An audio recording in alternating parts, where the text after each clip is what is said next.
कौन बंधु हैं? राम और लक्ष्मण है। वाह, अब तुम्हें इसका नहीं मतलब लग रहा है यही रुक जाओ, जब साधु राजा यही रुक जाओ, यही रुक जाओ। के लोग कह रहे ना ना रुक जाओ। अब सीधी सीधी बात आ जाए, क्या? सीधे आपके द्वारा कहा जा रहा राम और लक्ष्मण बैठे।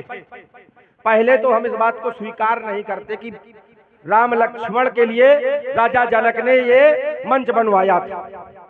दूसरी बात, अगर राम लक्ष्मण को अगर स्वीकार भी कर लिया जाए तो सब लोग और राजा जनक स्वयं जान गया है कि राम लक्ष्मण के में से कोई एक तोड़ेगा, ऐसा ही है ना।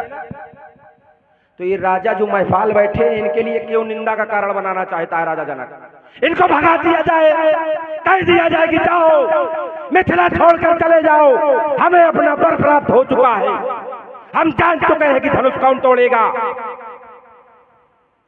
जब राजा जनक जान चुका है, यहाँ की जनमानस जान चुकी है, यहाँ के सभी संत जान चुके हैं, तो इन राजाओं का अपमान क्यों?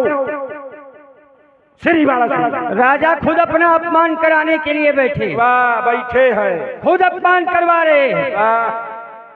क्यों? क्यों? जिस समय साधु राजा दुष्ट राजा आपस में वार्ता कर रहे हैं तो साधु राजा समझा नहीं रहे क्या? जगत पिता रुकपतई बिचारी भल लोचन छबलेव निहारी, कह रहे हैं देख लो। अब तुम्हारे ऐसे राजा हैं जो लिए डंडा घूम रहे हैं। चलो यहाँ भी आ जाओ, तुम्हारे द्वारा सीधा कहा जा रहा है कि अमुक व्यक्ति तोड़ेगा धनुष, हम भी मान ले चलो तोड़ेगा धनुष, ठीक है। जब तोड़ेगा धनुष, जान चुके हैं कि इसको तोड़ ही देना है, तो फिर महाराज ये राजा क्यों बुलाए? भाई देखो, बुलाए ना बुलाए हम इस पे टिप्पणी नहीं करें, है ना। चलो क्यों बुलाए और नहीं बुलाए, वो राजा जनक का विशेष माध्यम है। सोचने की क्षमता जिसकी कम होती है वो ऐसे करता। दूसरी बात, अगर यहाँ का जनमानस इतना ज्ञानी है, राजा जनक इतना ज्ञानी है और जान चुका है कि कौन तोड़ेगा, तो इनको पहले भगा देना चाहिए। और दूसरी बात, नहीं भी भगा रहा है तो धनुष का खंडन न करवाए, वो जाने गया कि उसको तोड़ देना, बात खत्म, विवाह करा देना चाहिए। है क्या राजा जनक के पूर्वजों में, अब क्या अब कहोगे आप उस प्रण का क्या होगा? तो राजा जनक के पूर्वजों में, अच्छा महाराज, एक ऐसा प्रण लिया गया। चित्त भी अपनी रखते हो, पट भी अपनी रखते हो भाई। एक तरफ ये भी कह रहे हो कि धनुष टूटेगा, सब लोग जान गए हैं कि वो तोड़ेगा, तो फिर बोले क्यों बैठे हैं? अरे बैठे तो इसीलिए हैं कि विवाह होगा तो वो तो अधीन चाप के ही है, रहे हो चाप के अधीन विवाह है ना ना ना। सीधी सीधी बात है, अगर राजा जनक के बातों पर अगर ध्यान दिया जाए, आप सीधा कहें कि प्रण का क्या होगा, तो राजा जनक के पूर्वजों के द्वारा, क्या राजा जनक के द्वारा आज तक कोई प्रण का निर्णय बदला नहीं गया?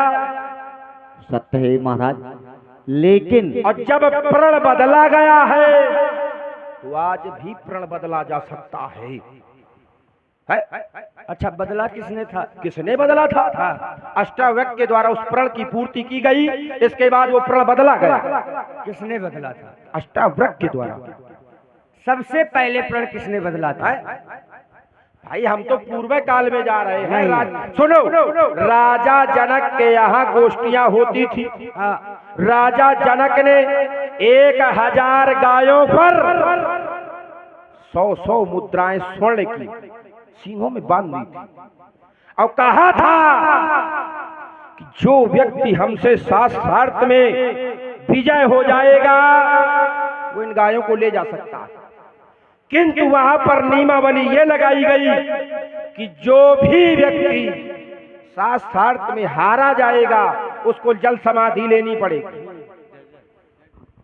जब राजा जनक ने अष्टावक्र के पिता कोदंड को जल समाधि दी, तब अष्टावक्र जी आए, वहां नियम बदला गया। जब वहां नियम बदला गया तो यहाँ भी बदला जाना चाहिए।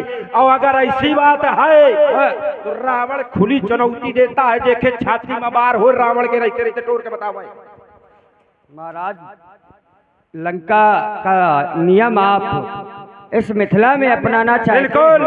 लेकिन आज अपनाया नहीं जाएगा। कर्षण होगा, होगा अगर धनुष कर्षण तो चमचम चमकेगी चंद्रहास, रण चंडी का नर्तन होगा, ये लाशों के लग जाएंगे ढेर। ये रावण के होते हुए आज नहीं धनुष कर्षण होगा। महाराज दही के बदले चूना ना खा लेना, आंखें फट जाएंगी पूरी। हाँ, धोखे में तो नहीं हो। आपसे बोल नहीं रहे क्योंकि आपके पैर पूजे हैं। वाह, ऐसा ना हो पीठी पोजनी पड़ जाए। इसलिए महाराज ये नीत पथ पर तुम चलोगे तो तुम्हें हम छोड़ देंगे। कर नीत का लिया सहारा तो नस नस तुम्हारी तोड़ देंगे। उठाकर टांगे जो उछले तो टांगे तुम्हारी तोड़ देंगे। और महाराज नीच पथ पर तुम चलोगे तो तुम्हें हम छोड़ देंगे। तेरा थर थर आएगी, धरनी सीना तेरा फट जाएगा। ऐ बाली बली के लाल, आज तू बेमौत मारा जाएगा। छाटूंगा छाटूंगा तेरी 1000 भुजाओं को, ये शीश स्वतः लोक पठाऊंगा। इसलिए कहता हूँ कि मान जा बछुआ, वरना सीधे यमलोक जाए। अरे दशमुख तेरे 10 शीशों पर बाणों का कर्षण होगा। अब मैथिली अधिवेशन में आज का कर्षण होगा। रणचंडी नाचेगी, भैरव का कर्षण होगा। अब मैथिली अधिवेशन में आज का कर्षण होगा।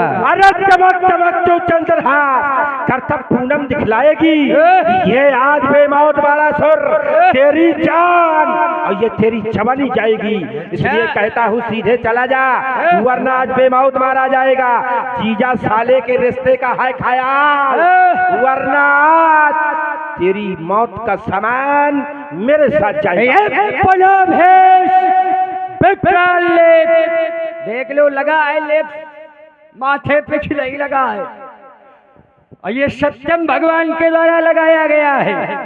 ये बड़ा भेष विकराल लेप, ये चंदन लेप भवानी का एक खुला बच्च तुम करो बार। पंडित जी दम देखे चोर जवानी का। अरे आज पता चल जाएगा, इससे बड़ा है पाला। क्यों? जीजा लगता हूँ मैं तेरा, तू है मेरा साला। अरे सारे सुधर जा, बना बेमौत न मारा जाएगा।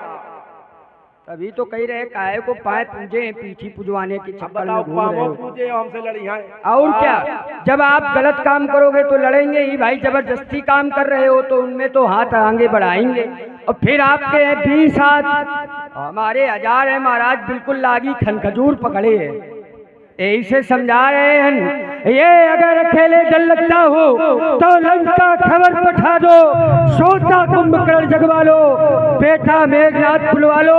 फिर ना कहना सबर नहीं थी इस पल नंदन को, रो मरेगी मात के एक्सी कर न सका कुछ मेरा बेटा। इस पल नंदन अभिमानी का ये खुला बच दम करो बार, दम देखे चोर जवानी का। हाय हाय चिल्लाए मात तेरी, हाय हाय बहुत बड़े हो पीछे हाय हाय वालों।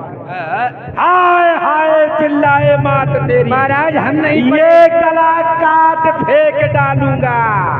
हाय हाय चिल्लाए मात तेरी, ये गला काट फेंक डालूंगा। बलि के पोत आज तुझको बेमौत मार डालूंगा। इसलिए आज कहता हूँ ये स्वतंत्र लोक के राजकुमार चला जाए यहाँ से बाहर, वरना बेमौत मारा जाएगा। एक तरजू तो प्ले की पयो धमक उठेगी, तरजू तो शत्रुओं के सीने फट जाएंगे। मारूंगा फंकार, सर फटने लगे, टक्कर के लगते पहाड़ टकराएंगे। डालूंगा दृष्टि सूर्यमंडल की ओर, जिनमें होंगे मलिन रवि और कायर को नहर भाग फट डालूंगा मैं। अरे कितने आते कितने जाते मेरे राज घराने में, भाई कितने आते कितने जाते मेरे राज घराने में, और तेरे जैसे बाड़ा सोर तेल लगाते जंघों में।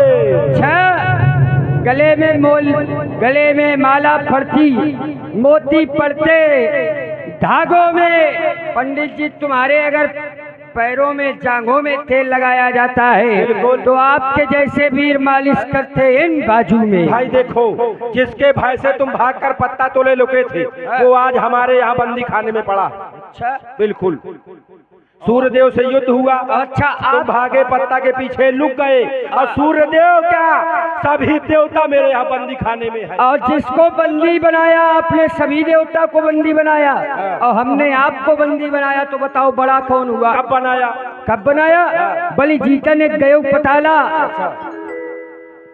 राखी शिशुन बांध है साला। रावण कितने हैं? घोड़ा जहाँ हमारे यहाँ घोड़ा बनते थे वहाँ रावण कितने सही हैं? बात।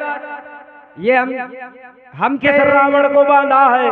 तुमको कोई बांधा प्रमाण है, है? तुमको बांधा है, कौन सा रावण को बांधा है। तो कौन से रावण को बांधा है ये भाई? तुम जानो भाई। भानु प्रताप रावण हुआ, जालंधर रावण हुआ, जय विजय रावण हुए, शिवगर रावण हुए, 4 रावण है। अब 4 रावण में बताओ किसको बांधा? अच्छा ये बताओ, इन 4 रावणों में ये विश्व विजयी अभियान किस रावण ने चलाया है? सभी ने। किसी ने नहीं चलाया। बिल्कुल ना, बिल्कुल ना, कोई प्रमाण दे देना महाराज। केवल एक रावण ने चलाया है, वो भी आप नहीं जानते होगे। चलो कोई बात नहीं, इसलिए ये धनुष हमारे गुरु का है, सीता से माखन आता है। इस सभा के सभासदों क्षमा, ये बाण वापस सोनितपुर जाता है। एक बार शंकर के प्रेमियों प्रेम से जय घोष करो। बोलिए बालेश्वर भगवान की, बोलिए शंकर भगवान की। पंडित जी, हर हर महादेव। हर हर महादेव। देखो भगवान शंकर के दोनों पुजारी अब आए क्यों? रावण और बाणासुर का आना यहाँ पर अति आवश्यक था, क्योंकि राजा जनक ने इस आयुध पर तीनों लोगों की विजय लगाई, और रावण वर्तमान में 2 लोगों का राजा है, बाणासुर 1 लोक का राजा। और जब तक ये दोनों ना आते, तब तक राजा जनक ये कह नहीं सकता था कि इस तोड़ने वाले को तीनों लोगों का विजयपति प्रमाण पत्र दे दिया जाएगा ना। इसलिए हे भूत भावन भगवान शंकर के पावन पिनाक माता गौरा के हाथों सुसज्जित किए जाने वाले नंदी के द्वारा अपने सिंहों पर शोभायमान होने वाले गणेश और कार्तिकेय के द्वारा खेले जाने वाले हे भगवान भोलेनाथ के पावन पिनाक, ये दशानन रावण आपको अंतिम बार प्रणाम कर रहा है।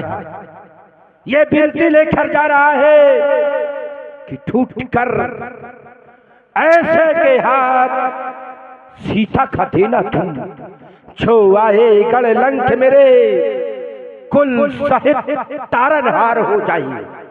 लेकिन दशानन रावण यहाँ पर खुली चुनौती देता है कि जो भी इस आयुध का खंडन करेगा, रावण जीवन भर वैर निभाएगा।